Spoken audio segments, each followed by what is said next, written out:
कि कैसे हम किसी भाई की ज़मीन पे कब्जा करके हम बाबरी मस्जिद कैसे बनाएंगे और कैसे हम ज्ञानवापी मस्जिद बनाएंगे, सवाल ही नहीं पैदा होता है। बस मेरे हिंदू भाइयों, मैं यही कहूँगा कि ये भरम आप छोड़ दो, मिल के रहो सब लोग इस सियासत। मेरे भाइयों, ज़िंदगी थोड़ी दिन की है, इंसान कितना दिन जिंदा रहेगा? बहुत जिंदा रहेगा, 70 साल जिंदा रहेगा, 75 साल जिंदा रहेगा, बहुत ज़्यादा हाई फाई रहेगा तो 80 साल के ऊपर किसी की उम्र ना जाएगी, सब मर जाएंगे, खत्म हो जाएंगे। मेरे भाइयों, हक का फैसला करो, अपनी ताकत बनो। जब तुम्हारे पास ताकत होगी, तुम्हारे पास लीडरशिप होगी, तब तुम्हारी हक की आवाज़ उठाने वाला कोई रहेगा पार्लियामेंट के अंदर। आप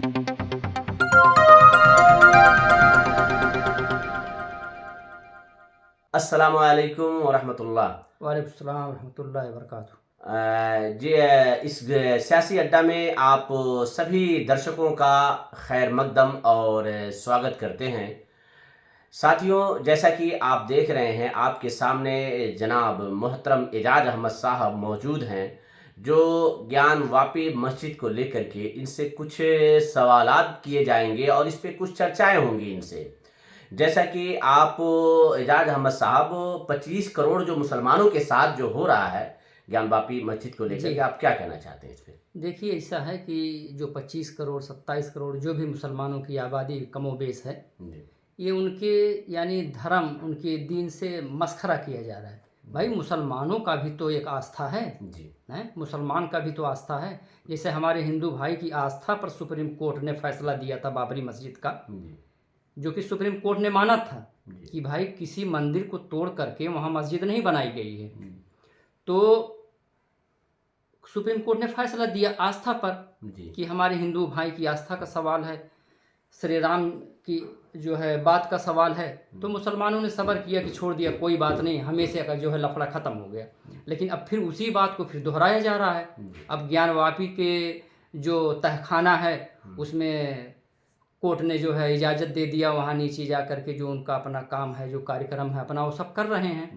अब आज कार्यक्रम कर रहे हैं, कल लाख लगा देंगे, फिर पता लगा कि आने वाले इलेक्शन जो 5 साल के 4 साल के बाद होंगे, पीएम वाले इलेक्शन, फिर उसको जो है शहीद कर दिया जाएगा। यही इनका कार्यक्रम है, जिस तरह बाबरी मस्जिद का था जी। तो उसी तरह ये भी है भाई। बस अब और ये जो मतलब ज्ञानवापी मस्जिद को जो 6 दिसंबर की तरह दोहराने की कोशिश किया जा रहा है, इस पर आप क्या कहना चाहते हैं? मैं ये कहना चाहता हूँ सभी हिंदू भाइयों से, वो भी मेरे भाई हैं, हम लोग एक भारतीय हैं, एक मुल्क में रहने वाले हैं। सभी हिंदू भाई से मेरी रिक्वेस्ट है, अदबन ये गुजारिश है कि मेरे भाई, इससे कुछ नहीं होने वाला है।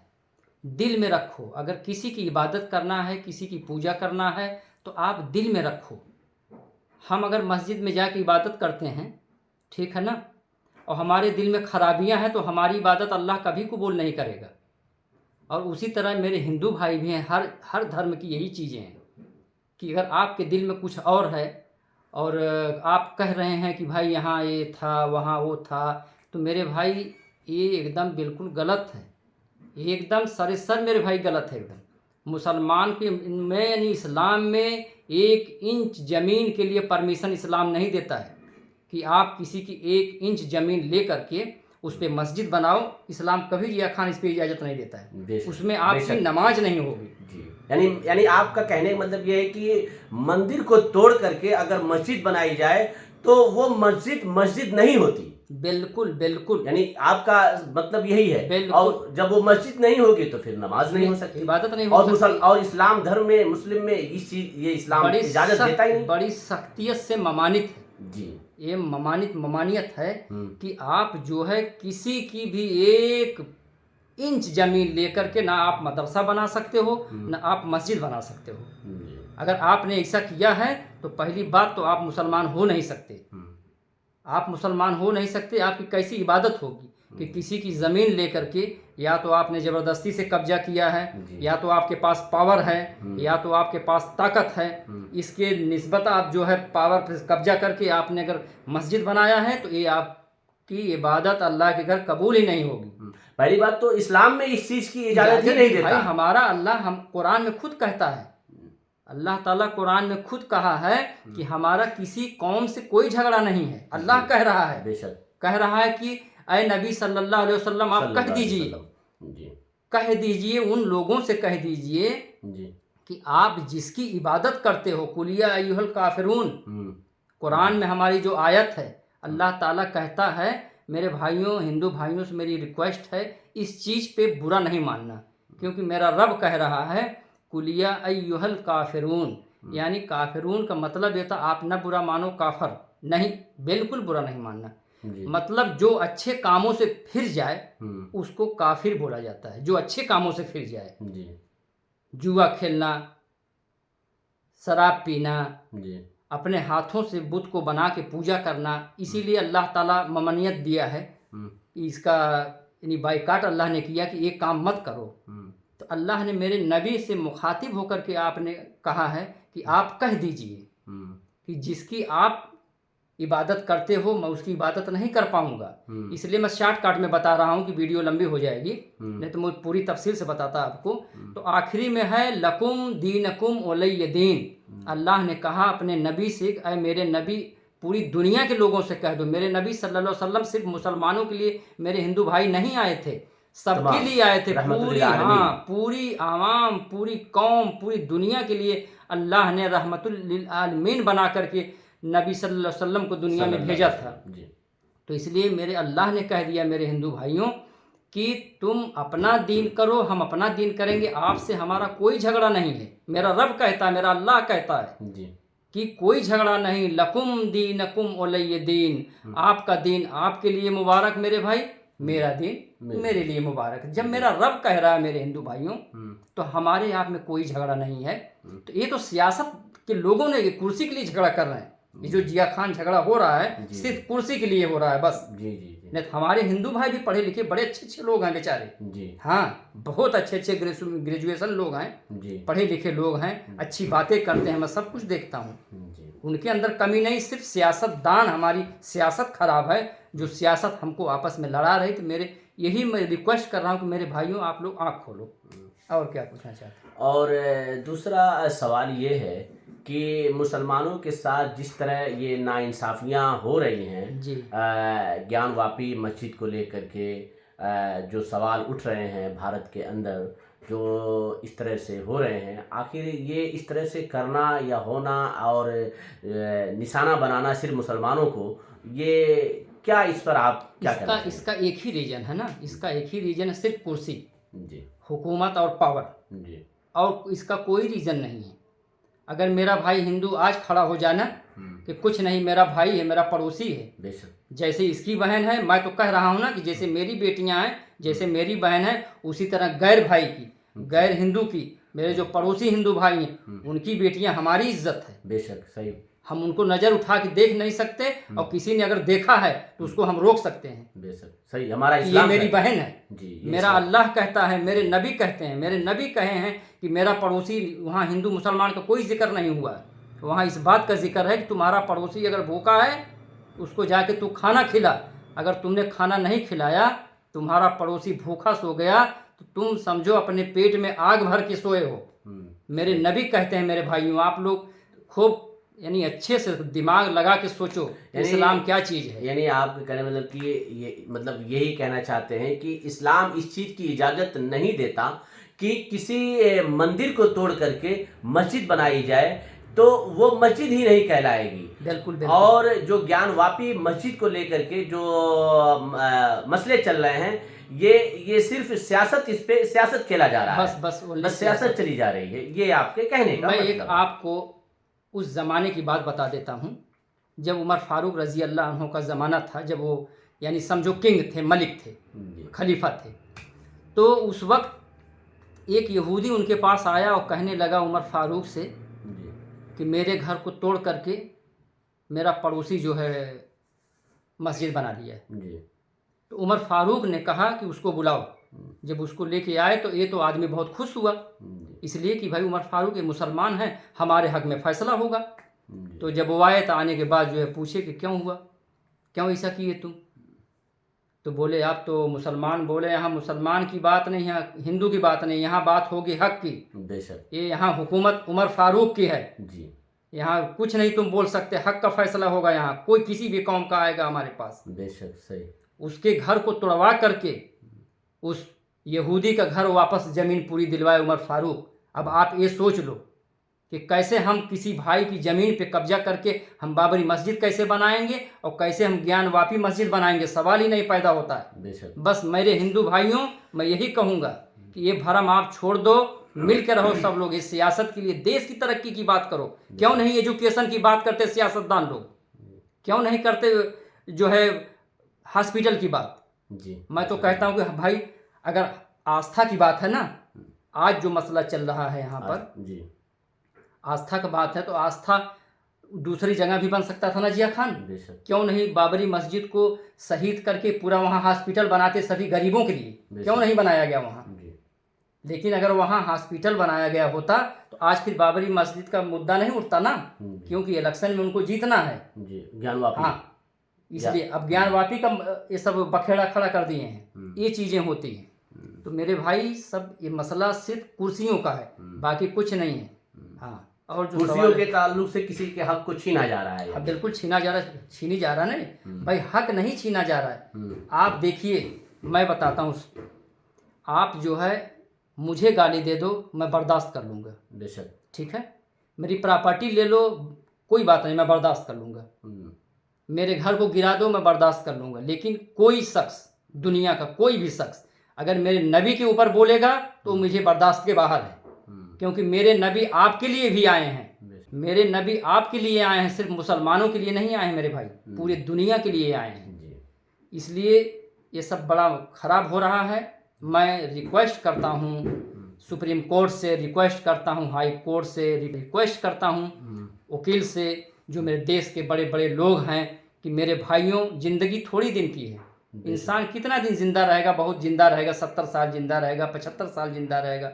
बहुत ज़्यादा हाई फाई रहेगा तो 80 साल के ऊपर किसी की उम्र ना जाएगी, सब मर जाएंगे, ख़त्म हो जाएगा। मेरे भाइयों, हक का फैसला करो। कुदरत को हक का फैसला जो है बहुत मंजूर है।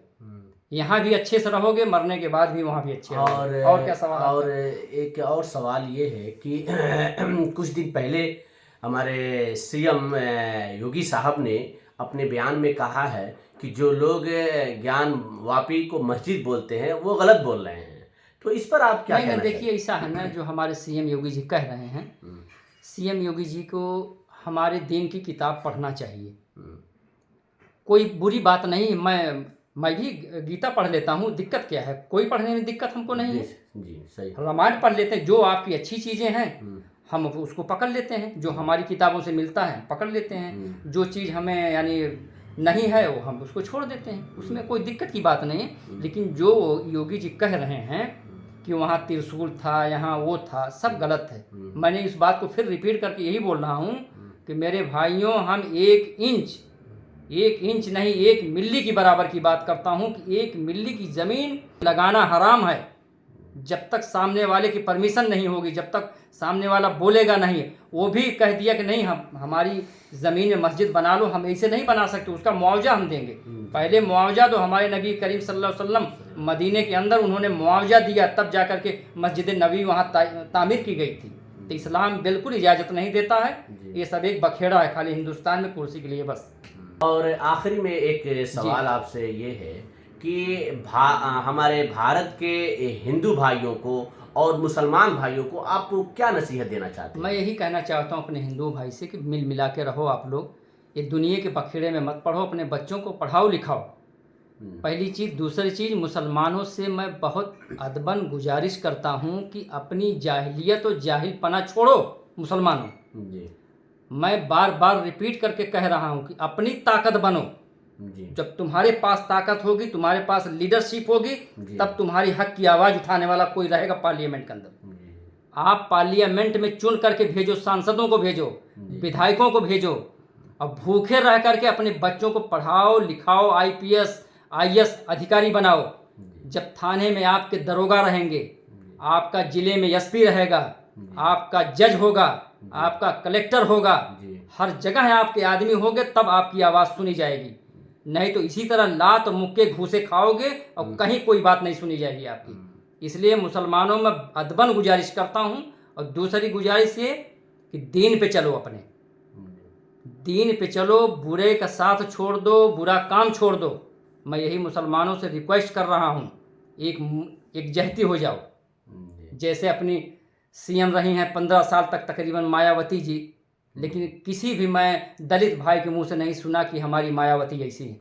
मैंने मुलायम सिंह की ज़बान से कभी, उनके कौम के लोगों से, यादव बिरादरी से कभी मैंने नहीं सुना कि उन्होंने कहा है कि हमारे लीडर ऐसा है। लेकिन मुसलमानों, तुम लोग अपने ही लीडर को, अपने ही रहबर को तुम लोग बोलते हो कि बीजेपी की बी टीम है। तुम देख लो नीतीश कुमार को, बीजेपी की बी टीम है कि ए टीम है कि सी टीम है। तुम लोग देखो 10 मरतबा नाच रहा है, कभी इधर जा रहा है कभी उधर जा रहा है। उसको कुर्सी चाहिए बस, उसको कुर्सी से प्यार है, चाहे जहां जाना पड़े वो परवाह नहीं, सिर्फ उसको कुर्सी चाहिए।